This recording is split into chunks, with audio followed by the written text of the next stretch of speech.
تم اسے نہ کھاؤ، حالانکہ جو چیزیں اس نے تمہارے لیے حرام ٹھہرا دی ہیں وہ ایک ایک کر کے بیان کر دی ہیں۔ بے شک ان کو نہیں کھانا چاہیے مگر اس صورت میں کہ ان کے کھانے کے لیے ناچار ہو جاؤ۔ اور بہت سے لوگ بے سمجھے بوجھے اپنے نفس کی خواہشوں سے لوگوں کو بہکا رہے ہیں۔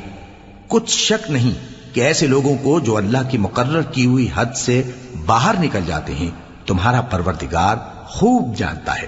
اور ظاہری اور پوشیدہ ہر طرح کا گناہ ترک کر دو۔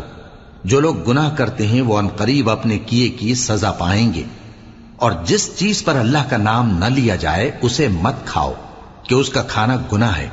اور شیطان لوگ اپنے رفیقوں کے دلوں میں یہ بات ڈالتے ہیں کہ تم سے جھگڑا کریں، اور اگر تم لوگ ان کے کہے پر چلے تو بے شک تم بھی مشرک ہوئے۔ بھلا جو پہلے مردہ تھا پھر ہم نے اس کو زندہ کیا اور اس کے لیے روشنی کر دی جس کے ذریعے سے وہ لوگوں میں چلتا